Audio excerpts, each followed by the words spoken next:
Jamal Rasel blog থেকে আপনাদের স্বাগত। আজকে শুক্রবার, বন্ধের দিন। চিন্তা করলাম যে আজকে আমরা বাসায় বিশেষ কিছু তৈরি করি। আর বিশেষ কিছু তৈরি হবে আর আমার দর্শকরা আমার সঙ্গে থাকবেন না, তা কি হয়? সেই জন্য চিন্তা করলাম আজকে আপনাদের সঙ্গে নিয়ে নতুন একটা রান্না আয়োজন করি। তাই আজকে চিন্তা করলাম যে ভুড়ি রান্না করি। বেসিক্যালি 4 থেকে 5 কেজি পরিমাণ ভুঁড়ি নেওয়া হয়েছে, যেটা আর কি সিদ্ধ করার পর 2.5 থেকে 3 কেজি পরিমাণ হয়েছে। যাই হোক, ঠিক আছে। আজ সম্পূর্ণ রান্নার প্রসেসিংটা আপনাদের সাথে শেয়ার করার জন্য এই ব্লগটি করা। আশা করি আপনারা আমাদের সঙ্গেই থাকবেন।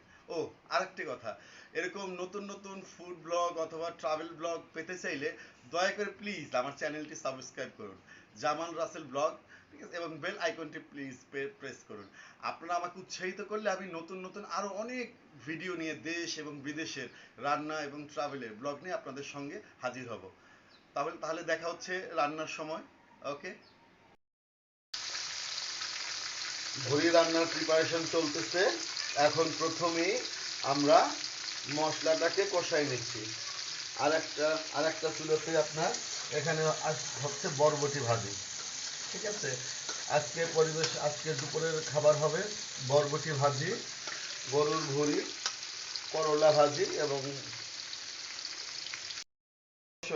গরুর ভুঁড়িটা প্রথমে বাজার থেকে কিনে এনে আমরা প্রথমে একটু সিদ্ধ করে তারপর এটার প্রসেসিং করার পর এটাকে কাটার পর আবার নর্মাল পানিতে ধোয়ার পর আমরা এটাকে আবার সিদ্ধ করছি। সিদ্ধ করে একটু এর ভিতরে হলুদ এবং একটু লবণ দিছি, যেন যদি কোনো প্রকার ময়লা জীবাণু কিছু থাকে তা সম্পূর্ণরূপে যায়।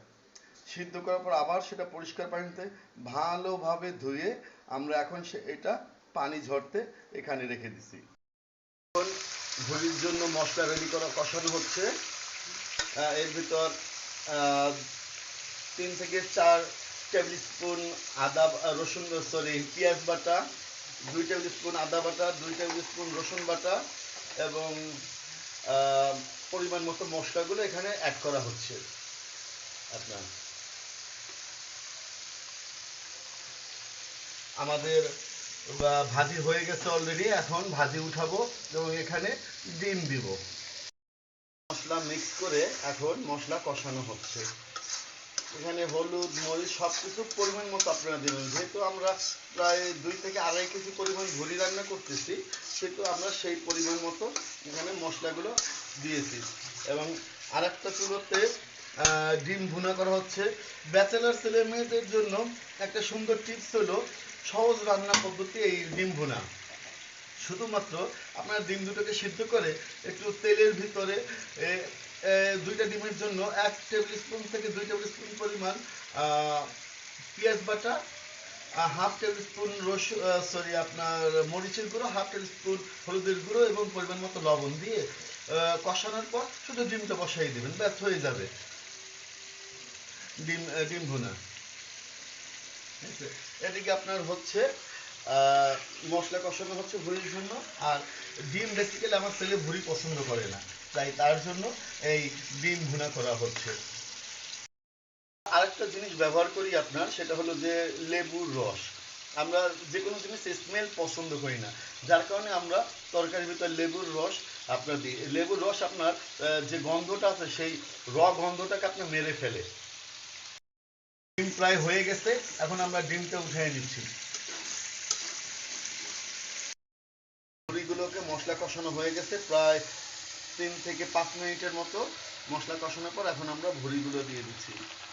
আসলে এখানে আপনারা ভিডিওতে বুঝতেছেন কিনা, এখানে প্রায় 2.5 কেজির পরিমাণ ভুড়ি, অনেক ভুড়ি, যার জন্য মশলার পরিমাণটা আপনাদেরকে আমরা জানাইনি। কারণ দেখা গেল যে আপনারা আধা কেজি থেকে 1 কেজি পরিমাণ ভুড়ি রান্না করবেন, সেইখানে একরকম মশলা দিবেন। আর এত ভুড়ি রান্না করার কারণ হলো আপনার আমরা বেসিক্যালি এই জিনিসটাকে ফ্রোজেন করে ফেলবো রান্না শেষ হইলে। তারপর আমাদের একদিনের জন্য যতটুকু চাহিদা অতটুকু পরিমাণ করে আমরা খাবো। এখানে ধরেন আমাদের মিনিমাম 3 দিন খাবার মতো ভুড়ি আছে। যাই হোক, ঠিক আছে। আবার দর্শক, এখন এটা কিছুক্ষণ কষানোর পর, ঠিক আছে, আবার আসবো আপনাদের সাথে।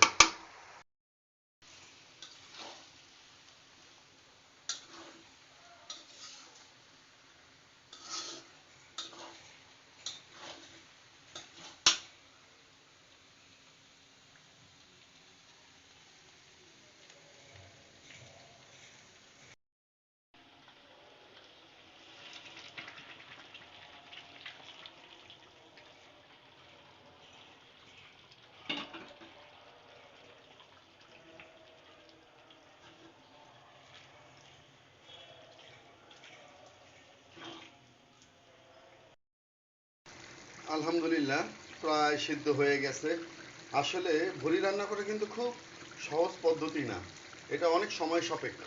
আপনার প্রায় আপনার এই ভুড়িটা প্রসেসিং থেকে শুরু করে এই রান্না পর্যন্ত প্রায় 3.5 থেকে 4 ঘন্টা সময় ব্যয় করতে হয়েছে এর পিছনে।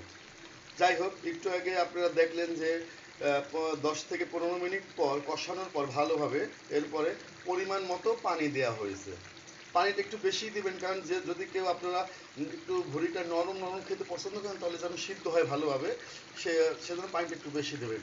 আর যারা প্রেশার কুকার ব্যবহার করবেন তাদের তো আর কথাই নেই, তার মুশকিল আর আসান। কিন্তু আমার প্রেশার কুকারের রান্নাটা চেয়ে আমার এই রান্নাটাই বেশি পছন্দ। যাই হোক, এখন প্রায় সিদ্ধ হয়ে গেছে। এখন আমরা এটাকে আবার ভাজি করব আর একটা ফ্রাই প্যানের ভিতর। ওকে, দেখা হবে আবার। এখন আমরা সেটা ভুড়িটাকে ফ্রাই প্যানের ভিতর নিয়ে এখন আমরা ভাজা ভাজা করতেছি। দর্শক, এখনো কিন্তু রান্না শেষ হয়নি। এটা ভাজা ভাজা হওয়ার পর এটা আরও একটা প্রসেসিং বাকি আছে, ঠিক আছে? এখন আমরা এইভাবে মিনিমাম হাফ এন আওয়ার না, ঠিক 20 থেকে 25 মিনিটের মতো এরকম ভাজা ভাজা করব।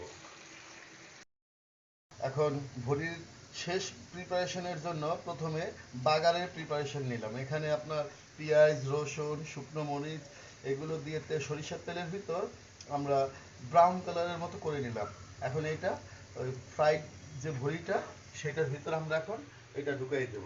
দেখেন, এই হলো গিয়ে ভুড়ি প্রায় হয়ে গেছে মাসাল্লাহ। এবং এর ভিতরে আমরা ফ্লেভারের জন্য দিলাম কিছু কাঁচামরিচ। আপনার কাঁচামরিচটা আপনার মুখের রুচি এবং স্বাদ বৃদ্ধি করে, ঠিক আছে?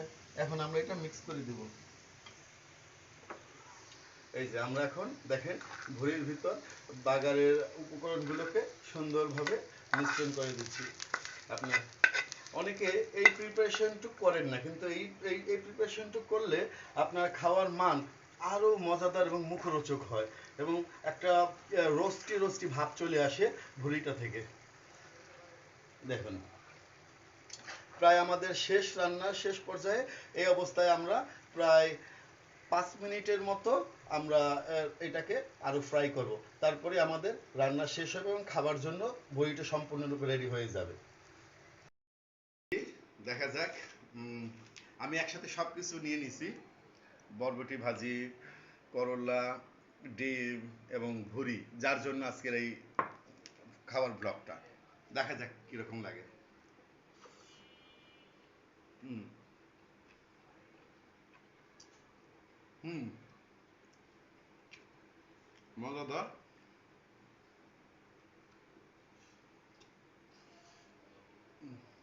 আমার করলা ভাজি খুবই পছন্দ। করলা ভাজির সাথে একটু ডাল হলে আরো মজা হয়। এবার অতি পছন্দের ভুড়ি। বেসিক্যালি অনেকে আপনি এই ভুড়িটা খুব দ্রুত রান্না করে ফেলেন। আর সবচেয়ে বড় কথা কি, আমি কিন্তু আপনাদের যে রিভিউগুলো দিচ্ছি সেগুলো কোনোটাই কিন্তু মানে এরকম যে খুব মজা হয়েছে এরকম না। আমার যদি খাবার খারাপ মনে হয় আমি বলে দেবো সরাসরি খারাপ আপনার, কারণ আমি এখানে কাউকে প্রমোট করতেছি না, ইভেন তো নিজের খাবার প্রমোট করতেছি না। হুম হুম হুম হুম এক্সেলেন্ট। হুম, অসাধারণ। লবণ একটু কম হলো নাকি, নাকি নাকি গরমের জন্য একটু লবণ কম লাগতেছে? দেখি তারপর। না না না না। হুম, শেষ করে দেবো। হুম।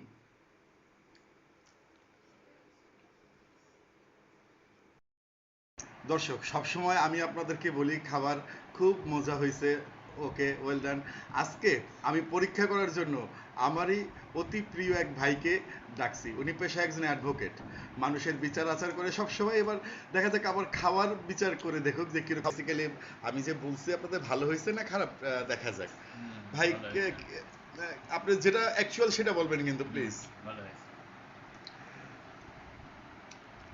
আজকে স্পেশালিটি ছিল ভুড়িটা। একটু কাইন্ডলি ভুড়িটা নিয়ে খেয়ে একটু বলবেন যে বেশ ভুড়িটা কিরকম হয়েছে আপনার। আজকে এইটার উপরেই আপনার মানে এই ভিডিওটা তৈরি করছিলাম আপনার, যে মানুষ বাসায় বসে। ভালো লাগছে আপনার কাছে? আলহামদুলিল্লাহ, তাহলে সার্থক রান্নাটা। আজকের এই ক্ষুদ্র আয়োজন ছিল আমাদের। খান।